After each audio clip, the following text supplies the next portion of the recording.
নমস্কার, কেমন আছো সবাই? লালটু কুন্তি কিচেন অ্যান্ড ব্লগ চ্যানেলে তোমাদের সবাইকে জানাই অনেক অনেক স্বাগত আর অনেক অনেক ভালোবাসা গো। আশা করছি তোমরা যে যেখানে আছো সবাই ভালো আছো, সুস্থ আছো।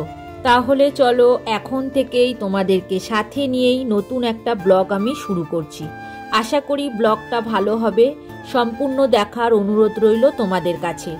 আজকের তো একটু তাড়াতাড়ি উঠেছি, তাই ভাবলাম আজকের একটু টিফিন বানাবো। দেখো আজকের পরোটা বানাচ্ছি আর তার সাথে আলু চচ্চড়ি করেছি। সকালে রোজ দিন রান্না করে নিই, একেবারে একটুখানি করে ভাত খেয়ে নিই। আর বর্মশাই তো ভাত খেয়ে একেবারে অফিসে চলে যায়, ছেলে স্কুলে চলে যায়। আজকের ভাবলাম একটু সকালবেলায় টিফিন বানাবো, তারপরে রান্না করব। এদিকে আমার পরোটা তো সব হয়ে গেছে, আগেই আলু চচ্চড়ি করে রেখেছিলাম। এবার প্লেটটা সাজিয়ে নিয়েই সবাই একসাথে খেয়ে নেব। অন্যদিন শুধু ময়দা দিয়েই আমি পরোটা করি, কিন্তু আজকের আটা ময়দা মিশিয়ে একসাথে পরোটা বানিয়েছি। আর আজকে খেতেও খুব ভালো লেগেছে, সবাই বলছে খেয়ে। কেন বলো তো, আটা দিয়ে করলে তো একটু নরম হয়, আর শুধু ময়দার করলে অতটা নরম হয় না। যাই হোক, এদিকে খাওয়ার পাট চুকে গেলে আমি যাব রান্নাঘরে রান্নার জোগাড় করতে, আর এদিকে তোমাদের দাদাভাই যাবে পুজোর জোগাড় করতে। দেখো এদিকে পুজোর জোগাড়ও করে ফেলেছে, মানে প্রায় 1 ঘন্টা ধরেই ঠাকুরঘরে আছে, সমস্ত কাজও হয়ে গিয়েছে। আর এখানে প্রসাদের থালাও রেডি করে ফেলেছে। এখন প্রসাদটা ঠাকুরের ধরে দিয়েই একটু আরতি করে নেবে, তারপরে মন্ত্র পাঠ করলেই ওর পুজো কমপ্লিট হয়ে যাবে। এরপর ও অফিসে বের হবে। ও কিন্তু পুজো করেই তারপরে অফিসে বের হয়, প্রত্যেক দিনই এটাই ওর রুটিন। এবার যেদিন করে একটু সকাল সকাল যায় সেদিনকে দিতে পারে না, আমিই দিয়ে দিই। দেখো ওর তো পুজো হয়ে গেল, কিন্তু এখনও আমার রান্না কিন্তু কমপ্লিট হয়নি। আমার আজকে 3-4 রকমের রান্না করছি, ওই জন্যই একটু দেরি হচ্ছে। আর আমি শ্যুট করিনি আজকে, কিছুই রান্না তোমাদের সাথে শেয়ার করতে পারলাম না। কিন্তু রাতে একটা স্পেশাল জিনিস তোমাদের সাথে শেয়ার করব। এখন বর্মশাই একটু পায়রাদের খেতে দিয়ে দিচ্ছে, এরপরেই ও খেতে যাবে।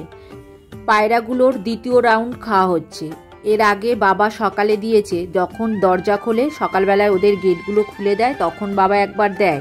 কি বলো তো, বাবা তো চাল দেয় আর ও গম দেয়, ওই জন্য পায়রাগুলো মানে খুব খুশি, বেলায় এই গমটা খেতে পারে। ওরা খুব খুশি, প্রচণ্ড খুশি। দেখো খুশিতে কেমন করছে, ছটফট করছে। আজকের ওয়েদারটা বেশ ভালো, দেখো ঝলমলে ওয়েদার, আর সূর্য ভালো উঠেছে, একদম কড়া রোদ্দুর যাকে বলে। মেঘ তো আকাশে একটুও দেখতে পাচ্ছি না। যাই হোক, এদিকে ওদের খাওয়া হয়ে গেছে, আবার প্লেটে একটু খাবার আছে, সেটা দেখছে আর ঘুরছে ওর চারপাশে। দেখো কি অবস্থা, এত কড়া রোদ্দুর পড়েছে, কুমড়ো গাছটা একদম মানে নেতিয়ে গেছে পাতাগুলো। দেখো এখন উনুনটা একটু নেতা দিয়ে দেবো।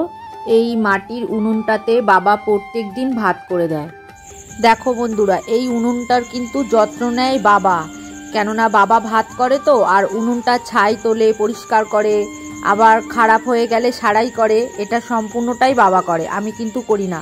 আগে আমি করতাম, এখন আমি অতটা সময় পাই না আর করিও না।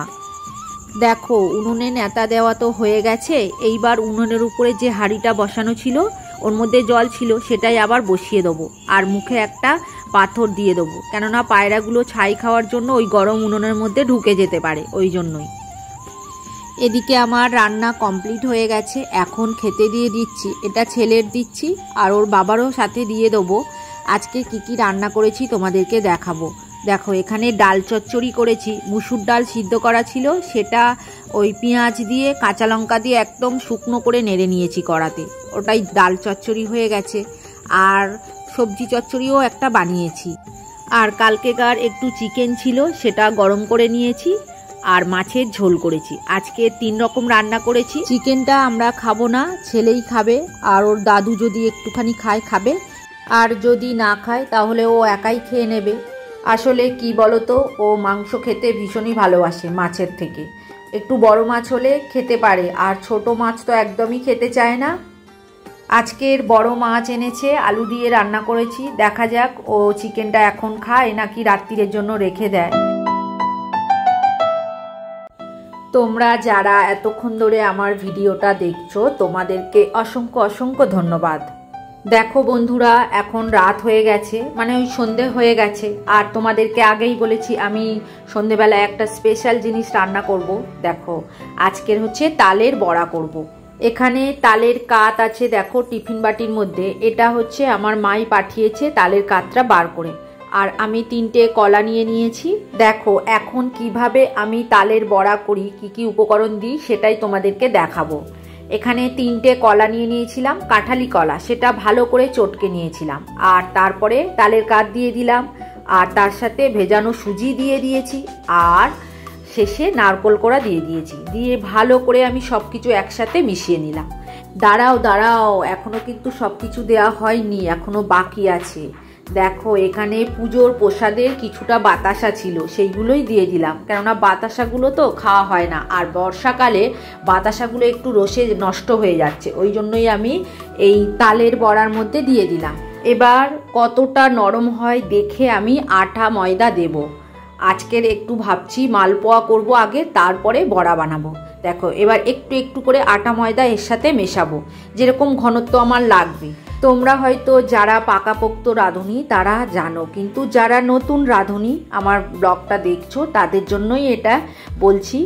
আমি যেরকমভাবে করছি তোমরাও এরকমভাবে করবে, দেখবে তোমাদের তালের বড়া একদম পারফেক্ট হবে। আজকে কিন্তু আমি চালের গুঁড়ো দিইনি, কেননা চালের গুঁড়ো আমার বাড়িতে নেই, তাও আমি তালের বড়াটা করব। দেখো কিভাবে করি। এর মধ্যে একটু নুনও দিয়ে দিলাম। নুন না দিলে তো যে কোনো বড়া বলো, যে কোনো জিনিস খেতে কিন্তু সেরকম স্বাদ লাগে না। অনেকেই নুনটা দেয় না, কিন্তু আমি সামান্য পরিমাণে দিলাম। দেখো মালপোয়া বানানোর জন্য ঠিক এই রকম ঘনত্ব করেছি। এইবার মালপোয়াগুলো ভাজবো। তাল দিয়ে তো অনেক কিছুই বানানো যায়, মালপোয়া, রুটি, লুচি, পরোটা, বড়া, মানে তালের ফ্লেভারটা আমার তো খুবই ভালো লাগে। যে কোনো জিনিস আমার করে দাও, আমি খেয়ে নেবো। দেখো এখানে মালপোয়া করতে গিয়ে দেখছি লেগে যাচ্ছে, ওই জন্যই আমি এই কটা মালপোয়া করে আর কিন্তু করব না। এবার বড়ার জন্য আরও টাইট করে মাখবো, মানে আরেকটু ময়দা সুজি অ্যাড করব।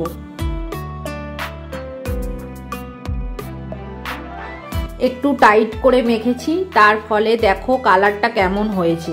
আগে একটু হলুদ হলুদ ছিল, এখন একটু সাদা হয়ে গেছে। একটু ময়দা আর সুজি যোগ করেছি, পারফেক্ট বড়া হয়ে গেছে। কি চালের গুঁড়ো ছাড়া বড়া হলো তো? দেখো এদিকে ভাজছি আর প্লেট খালি হয়ে যাচ্ছে। ছেলে আর দাদু মিলে দুজনে খাচ্ছে আর প্লেট খালি হয়ে যাচ্ছে, মানে কিছু জমাতেই পাচ্ছি না। কতবার ভাজলাম দেখো, এই নিয়ে 3বার হয়ে গেল ভাজা। সে মালপোয়াগুলোও খাওয়া হয়ে গেল, দুবারে যা ভাজলাম সেগুলোও খাওয়া হয়ে গেল। পরের বার আবার শুরু করেছি, দেখা যাক কতটা ভেজে মানে স্টোর করতে পারি। ওরা খেতে খেতে যা থাকবে ওই বর্মশাইয়ের জন্য রাখবো। দেখো এখানে কতটা নরম হয়েছে তোমাদেরকে একটু দেখিয়ে দিলাম, একটু ফাটিয়েও দেখিয়ে দিলাম। ভীষণ নরম সফট হয়েছে। আর ছেলে তো বলছে দারুণ লেগেছে মা। ওর দিদা একবার বানিয়ে দিয়েছিল, ও খেয়েছিল, কিন্তু তার থেকেও বলছে ভালো হয়েছে। এটা তো সব সময় খাওয়া হয় না, কেননা এই সিজনেই এটা পাওয়া যায়, আর এই সময় তো খেতেই হবে বলো। একবার রুটি করেছিলাম, আর এই এখন বড়া করলাম। কিছুটা কাত আছে, দেখি আবার কি করি। একদিন ভাবছি লুচি করব, তালের লুচি, আর সেটা তোমাদের সাথে শেয়ারও করব। দেখো তালের বড়ার কালারগুলোও ভালো হয়েছে। আবারও প্লেটে করে সাজিয়ে দিয়ে আসছি, দুজনে খাবে। আমার জন্য 4টে, ওই 5টা রাখলাম, আর দুজনে টিভি দেখছে আর খাচ্ছে। এইবার যে কটা ভাজা হচ্ছে এ কটা বর্মশাইয়ের জন্য রেখে দেবো, ওদেরকে আর দেবো না ভাবছি। যত দিচ্ছি ততই খেয়ে নিচ্ছে, রাত্রে আর খাবে না মনে হয়। আর কি বলো তো, আমিও খাচ্ছি, খেতে এত সুন্দর লেগেছে, মানে নিজেও সামলাতে পারছি না। বড়া করতে করতে নিজেও খেয়ে নিচ্ছি, ওদেরকেও দিচ্ছি। আর বড়া তো গরম গরম খেতেই ভালো লাগে বলো, ঠান্ডা হয়ে গেলে অতটা ভালো লাগে না। আর ঘরের মধ্যে তালের গন্ধে একদম ম ম করছে। যাই হোক, চলো ভিডিওটা আর বড় করব না, এখানেই শেষ করব। তোমরা সবাই ভালো থেকো। যারা নতুন বন্ধু হয়ে আমার এই ভিডিওটা দেখছো তাদের আমার পাশে থাকার জন্য অনুরোধ করছি। আর যারা পুরনো বন্ধু হয়ে আমার পাশে আছো তাদেরকে অসংখ্য অসংখ্য ধন্যবাদ আর অনেক অনেক ভালোবাসা রইল গো। হ্যাঁ, আর ভিডিওটা কেমন লাগলো তা কমেন্ট করে অবশ্যই জানাবে। যদি ভালো লাগে তাহলে একটা লাইক করে দিও। তাহলে আজকের মতো ব্লগ এখানেই শেষ করছি, আবার দেখা হবে পরের ব্লগে।